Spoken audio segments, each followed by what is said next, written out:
Welcome back, mathematicians. Today we're going to be working on scaling and area.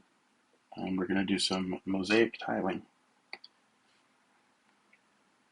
Okay, so we're going to create our own tile mosaic, and we're going to use that throughout the lessons. So I like green and purple. That's going to be my mosaic. And now I'm scaling the mosaic. So here's your original and a scaled copy. So what do you notice as I drag this? What do you notice that might be different than the other times that we've done this?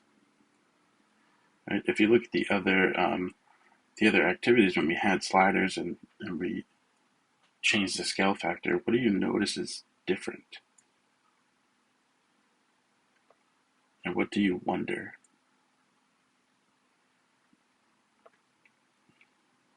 Attention to the colors. What do you notice about the colors?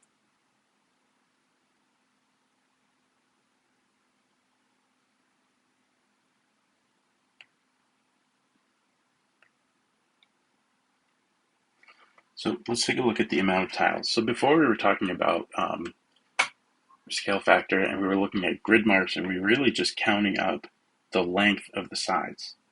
Now it's asking us to count the tiles, right? Tiles is like the area, right? The area of one tile. So we're counting how many tiles there are. So in my small one, there were 6 purple tiles and 8 green tiles. And let's see about this new one here. So I've got 1, 2, 3, 4, 5, 6, 7, 8. 8. 8. And 8. So I have 8 4 times. 8 times 4 is going to be 32. So I have 32 green tiles. And what about purple? 1, 2, 3, 4. So each of these have 4. There are 1, 2, 3, 4, 5, 6 of them. 4 times 6 is 24. And so even though we had a scale factor of 2, right, the number of tiles did not get bigger by 2. What did they get bigger by? And again, you're looking for patterns, right? Math is all about recognizing patterns and using those patterns to make things easier.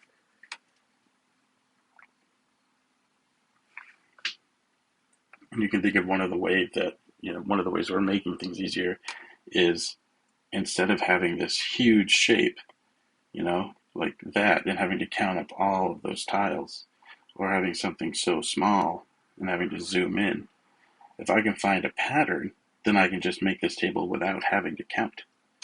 And that would be nice. So let's look at this one. Here's the new mosaic and its scaled copy. So Lucy says that the scale copy is 3 times as many tiles as the original.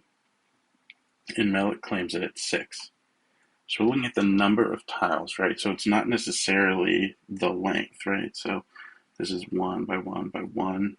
So you would expect that the new one to be 3, right, by 3 by 3, and keep going. Which it is, right? So 1, 2, 3, 1, 2, 3, 1, 2, 3, right? So the scale factor is definitely 3, but the question is, how many more tiles, right? What is the relationship between the tiles? So let's count them. So 1, 2, 3, 4, 5, 6. So each, right, the amount of tiles in this one is 6.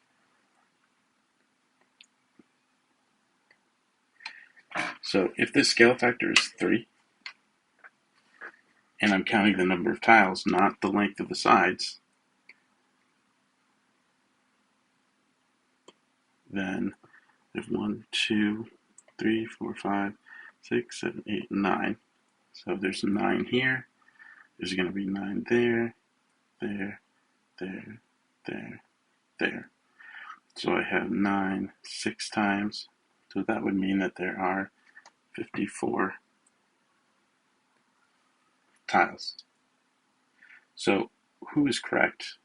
So Lucy says a scaled copy has 3 times as many tiles. That can't be true because 6 times 3 is 18, which is not 54. Mark says a scaled copy has 6 times as many tiles. That's also not true because 6 times 6 would give me 36, which is not equal either.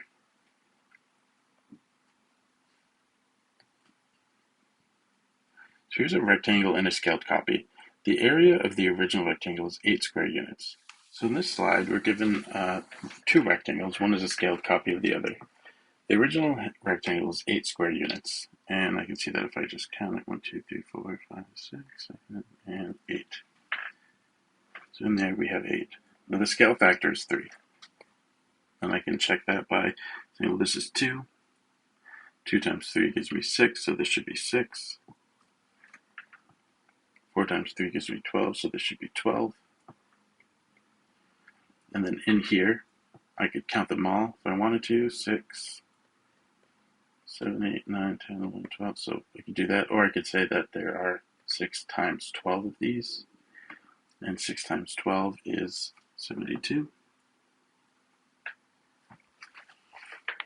So that's interesting. Because previously, when we were looking through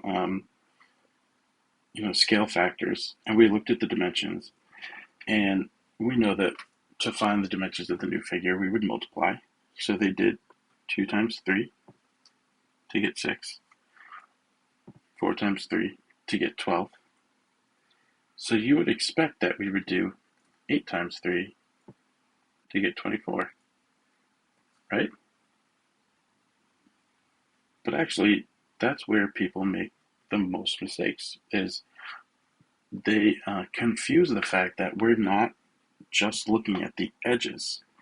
We're looking at what's in the middle. And as things grow, and we look at their area, right, it's not just the edges that get bigger, but the area inside also gets like exponentially bigger, right? That color keeps getting bigger and bigger and bigger.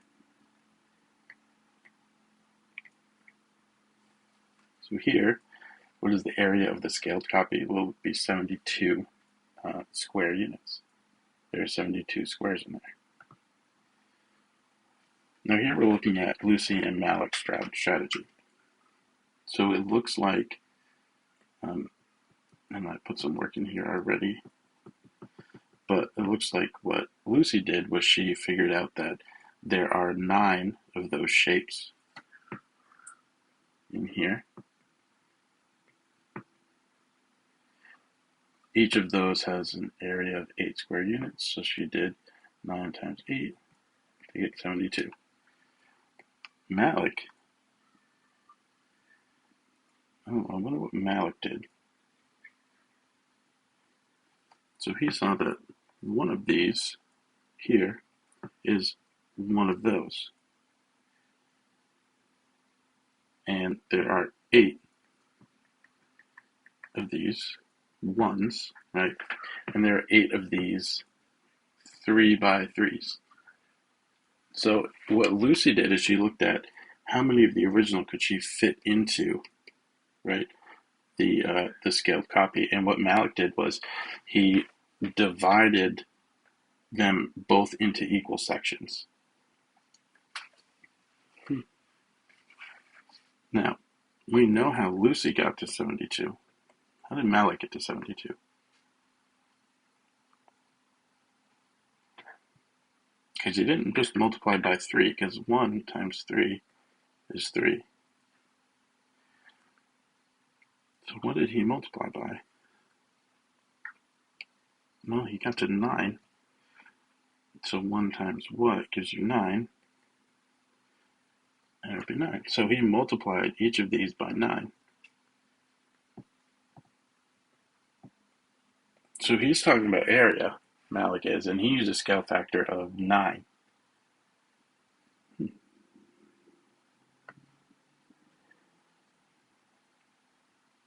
So now you're going to have a series of challenges trying to figure out what the rectangle would be, what the area of it will be. Um, so in this lesson synthesis, you're asked to describe a strategy for determining the area of a rectangle's scaled copy. So if we look at a scale factor of 2, we have this shape that's 4 by 3 and it has an area of 12. And we have this shape with a scale factor of 2, meaning this is 6, this is 8, and it has a area of 8 times 6, which is 48. So when I scale just the side lengths, right, I'm multiplying them by 2. I'm multiplying 4 by 2, and I'm multiplying the 3 by 2. So the takeaway from this lesson is the enduring understanding is that if you are trying to find the area, right, you are multiplying both of the dimensions twice, right? You're multiplying it by 2 to go up and by 2, right, to go wide. So the length, the width, or the height, both are by 2. So if you just want to scale the area, then you're multiplying 12 not just by 2, but by 2 again, or by 4. So whenever you're trying to find the area, you're in fact using the scale factor twice.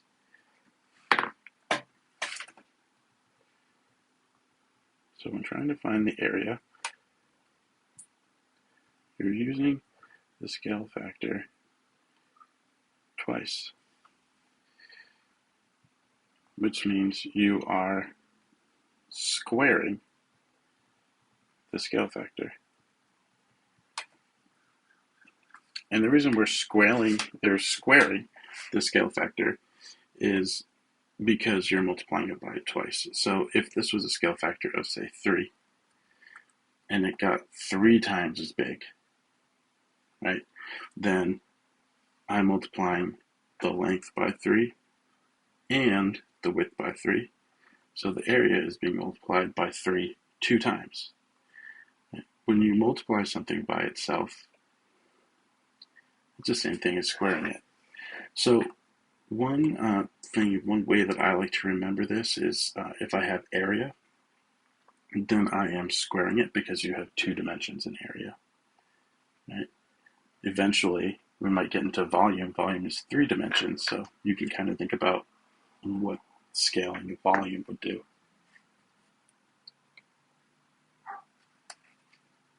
So imagine scaling this rectangle using a scale factor of 4.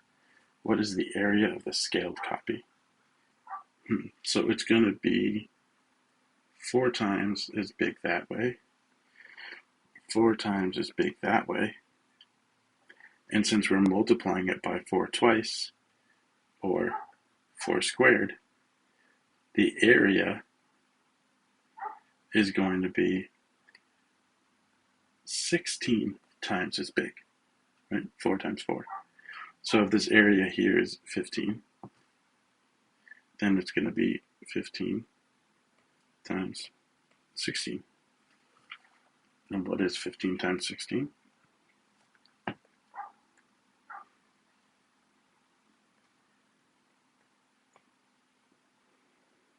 I think it's 240. Let's see. Or I can use my trusty calculator.